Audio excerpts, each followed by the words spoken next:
maar wezen dat er niet meer beweegt.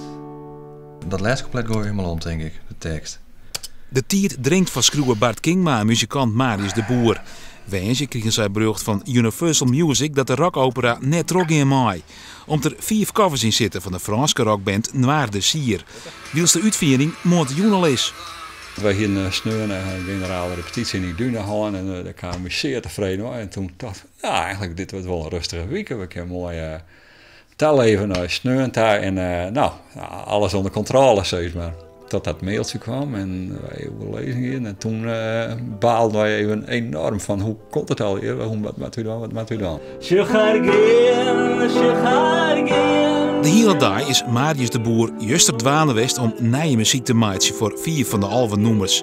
Bart Kingma moest Joet nog een soort tekst passen. Onder de hege druk kun je in hier een heel soort. Dat zijn werkt het toch wel echt. En het is natuurlijk wel zo, ben jaren bezig geweest met dit verhaal. Dus dan lees ik nog wel teksten die het schreeuwen binnen, die het op een plank bedaren binnen, die je nou van de plank al heli of die je weer even omhusselen. Ik ben op dit moment er heel enthousiast om het kennen inderdaad weer, zodat je vaak als je dan onder weekend besinkelen, dan denk ik, die ene weer toch wat minder. Maar wat ik heb op dit moment het gevoel dat ze wel staan als een huis. Zwart Langsme vertelt het gebeurde verhaal van de liefde tussen de zanger van de Franse band Noir de Sier en de actrice Marie Trintignant begin deze eeuw. Het liefdesverhaal eindigt met een slaande ruzie, waarna de actrice stiet en de zanger oppakt wordt. Noir de Sier wil net dat haar muziek aan dit verhaal keppelen wordt. Voor een vertaling hoef je geen toestemming te vragen.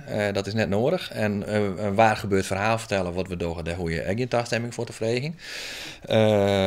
Dus formeel is er net zo vol aan de hoorn. Wat zij dienen, zij willen dit verhaal gewoon net meer oprakelen.